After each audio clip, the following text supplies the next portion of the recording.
The world's top executive MBA programs bring talent and experience from all over the country, from all over the world. One question is, who will be sitting next to you in your EMBA classroom? Well, Martin Bittner is enjoying the Wharton MBA for executives and will graduate in the summer of 2025. I've followed Martin's story for a number of years. It's quite remarkable. He's a doctor of medicine from the University of Freiburg.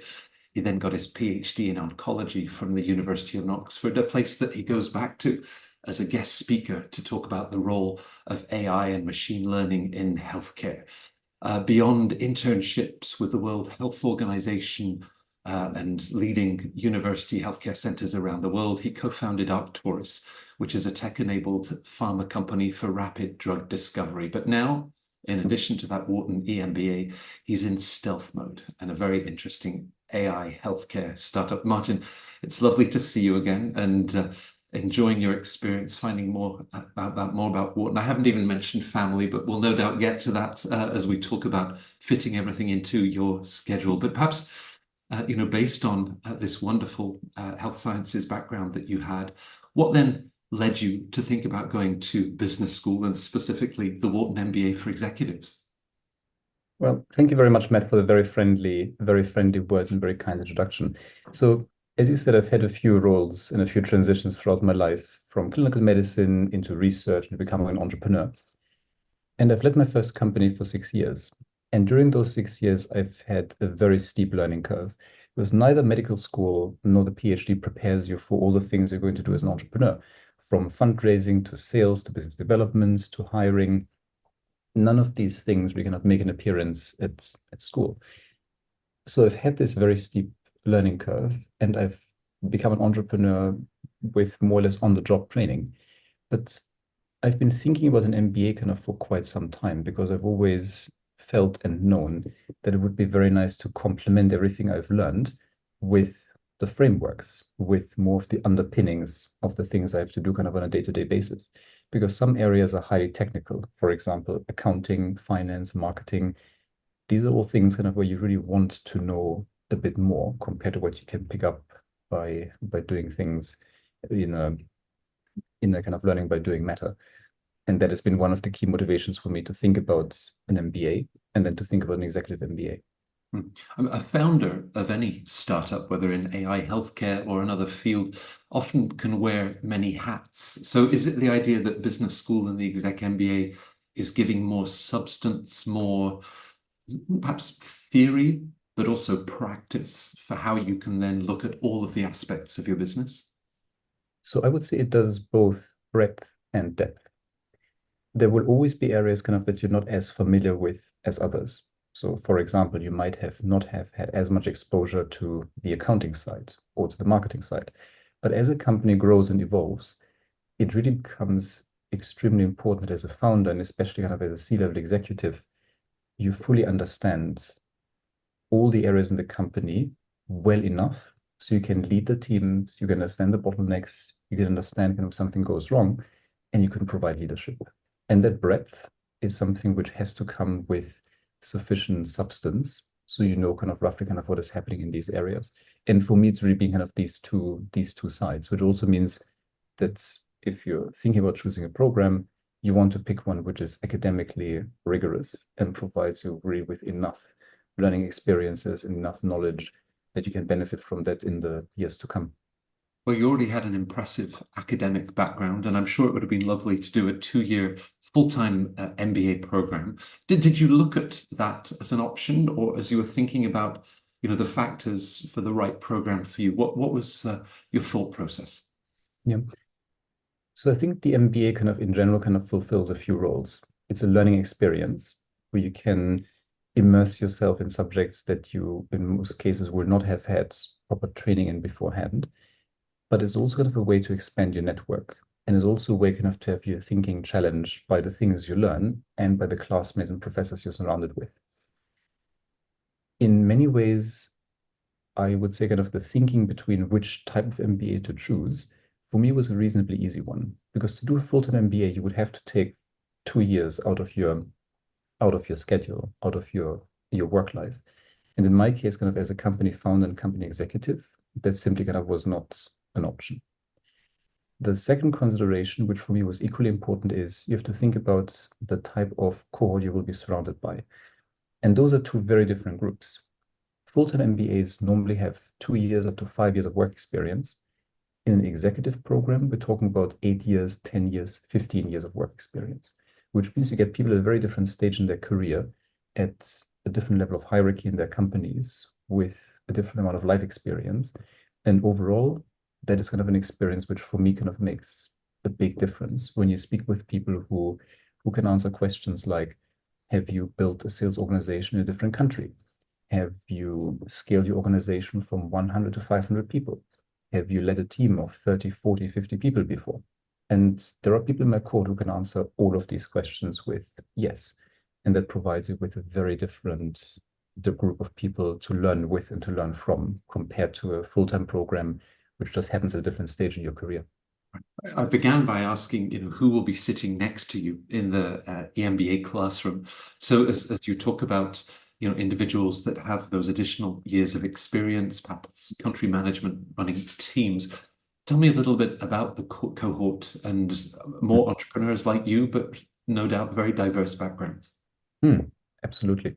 So in general, the Wharton Executive MBA program happens in 3 different cohorts. You can be in Philadelphia, in San Francisco, you can be part of the global cohort that really recruits around the world. In my case, I'm part of Philadelphia, and that means there's over 120 classmates plus minus. And what I love about the cohort first and foremost, I would say, is the diversity. It's such a broad range of people in terms of geographical background, in terms of industries, in terms of roles, in terms of career paths. We have everything from military to finance to telecommunications to entrepreneurs to people that work in consumer goods. It really is the entire breadth. And that for me kind of is one of the nicest things about any program, that you get to interact with people who have a very different background to your own, and you thereby kind of learn from them kind of in a way that you wouldn't if everything was very much the same type of background, same type of people, same type of industry. Right. Well, if each of them have a little over 10 years of professional experience on average, that's what, nearly 2,000 years of experience being brought together. So the learning experience, classes that you're taking, a core course versus electives that you have planned for later on in the program, how is the course structured? So the program is structured in a way that during year 1, you will take all of your core classes, which will cover topics across management, finance, accounting, operations, marketing, etc. In year 2, you can choose your electives, and you have a wide range of electives to choose from. And if you like, you can also decide to do a major or even 2 majors in areas that are of particular interest to you. And in my case, I've chosen my electives to primarily reflect the areas that I see myself working in the future and that I see myself wanting to get better at. So for example, I've chosen quite a few courses in entrepreneurship, given I am an entrepreneur, and I love kind of learning more about how I can become a better entrepreneur. And I've also chosen quite a few classes in finance, because one of my key learnings as an entrepreneur has been that having a good understanding of your finance function and having a good understanding of how to think through financing options for your company is a very important skill to have. So those are kind of the 2 areas I personally kind of chose to focus on. Right. Again, concurrently, as you run your business and then your studies, are you very conscious of things that you're then discussing, exploring in the classroom that you're then able to apply later that week in running a business? Yeah, 100%. So that is actually happening from week 1. Kind of I've made kind of that experience that you learn something in class, something you didn't know before, a new framework, a new piece of knowledge, a thought or a comment from a classmate, and you go back kind of to the company the next week, and you can already say, why don't we try to implement that? Or now that I understand this thing better, let's change it. So this has happened multiple times throughout the first few months. Wharton has deliberately framed the program as the Wharton MBA for executives rather than the Wharton Executive MBA, and insist on a level of academic rigor. Is that something that's very apparent in the classroom? Yes, it very much is. I mean, the workload is something where you have to make you have to make a conscious choice whether you want to do the program in addition to your normal kind of busy work and family life. So it's something where I believe everyone who's there has made a very conscious choice. And also everyone has picked the school kind of for precisely these reasons. It comes with probably kind of the biggest network of any business school. It comes with a stellar reputation, but it also, as you said, it comes with the rigor. That means that you truly kind of learn things, and you do so kind of in a way where the course load that as executives that we go through is actually the same as the full-time MBAs. It's delivered in a different way. It's delivered kind of in a weekend format as opposed to in a full-time format, but it's actually the same content and the same amount of work. And that is something which you do realize pretty quickly. Right. You talk about the schools, the scale of the school's network beyond the classroom, opportunities then to connect with others within Wharton, not just your cohort. What do you get up to once classes are done? So there are plenty of things happening. So for example, the school has an extensive amount of leadership training opportunities, which are very nice, which often happen offsite. There are Global Business Week and global modular courses, which are opportunities to connect with not just with other executive MBAs, but also with other full-time MBAs. And there's a lot of social program happening as well within our cohort. We meet for dinners. We have events kind of outside of school. We have plenty of chances to interact as a class. And that is something which I also really enjoy, because over time, your classmates become very good and very close friends. I mean, given you see them kind of every 2 weeks, so it's probably not a big surprise that you end up kind of making and finding great friends during the program. You can read on the school website about juggling work life, personal life, and then your studies. Now, of course, I know this is a very personal circumstance, as you and your partner have welcomed a beautiful baby daughter into the world during the Exec MBA. How do you manage to juggle everything? So I think the key question is, before the program, you should think through with your family kind of and with your colleagues, whether you have the right support in place. So it is a journey kind of that will require you to compromise and will require you to be away from home and away from work, not for an insignificant amount of time. So in my case, kind of that is something which I would thoroughly recommend everyone to do, which is think through the program, the schedule, and the implications with your significant other and kind of with your colleagues, your boss, because that will mean you really do go into it, your eyes wide open, and hopefully with the right support, which will make all the difference when you go through kind of the intense weekends and exam periods and so on. Right. If I were to ask you, Martin, about the most beneficial thing that you've learned during the business school, is it something that you've learned about finance, something technical, or is it something that you've learned about yourself? That is a very good question, and not an easy one to answer, because you really kind of do learn a very broad range of things during the executive program, from pure knowledge about these areas that you mentioned, to also thinking through your own personal ambitions, aspirations, plans. And I know kind of one theme which has come up in conversations with classmates quite regularly is, what do you want to do kind of after the program? And oftentimes, executive MBA programs are seen as career accelerators. But what many people around me kind of realize is that there is a different path, and which is one where you think through, with the help of your classmates, with the help of your learnings, what do you actually want to do as the next chapter in your professional career? And that is something where I believe that the exposure to so many different thoughts, concepts, stories, from classmates, from professors, from cases, that via that exposure, you really have an opportunity to make a very conscious choice what you want to be doing next. And that is something which I've also realized in my own case, where I started the program with my first company. I'm going to finish the program with my second company. And I believe that having that reflection and thinking through what the next step in your career should be, and doing so in a way where you have the time for that reflection and where you have the right environment for the reflection, that makes a very big difference. So with that experience, anybody considering an executive MBA, it's a significant investment both in time and in money.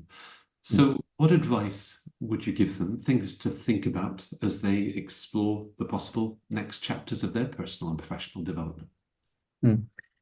So would that be kind of in case of people kind of were thinking through whether they should apply for this type of program? Absolutely. So I believe the first thing is to be very honest with oneself about the aspirations one has. Is this primarily about wanting to expand one's knowledge? Or is this also something where you're open kind of to the change that you might be challenged to consider kind of during the program? Because I believe kind of that people who embark on this journey benefit a lot when they're open to change. Because many people kind of will end up changing their role, their industry, their geography. So I think having that openness makes a big difference.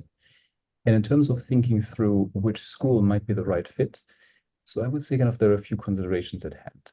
So in my case, I knew that reputation of the school, the size of the network of the school, and the general kind of learning experience would be really important. Some of that you can, or a lot of that you can actually gather by looking at, for example, some of the rankings, some of the comments and stories you can find on websites such as Poets and Quants. However, I felt that what really kind of, for me, made the decision very easy was going to the open days of various schools. So I went there and I saw the schools, interacted with prospective applicants, with current students, with the professors, saw some classes. And for me, kind of that has been the most valuable experience throughout the application process, which is understanding what the school looks like, what it feels like, and thereby kind of making a very conscious choice which one of the schools I actually want to apply to and I want to attend. Well, with my co-host John Byrne and the rest of the Poets and Quants team, we hope that Centre Court is a window into the world of business education and the tremendous variety of programs that are available. We're very fortunate that you were able to join us to share your experience with the Wharton MBA for Executives. I hope, and I'm sure you will enjoy the remaining time. It'll go by very quickly, but I look forward to following your adventures. And Martin, thank you very much for joining us. Thank you so much.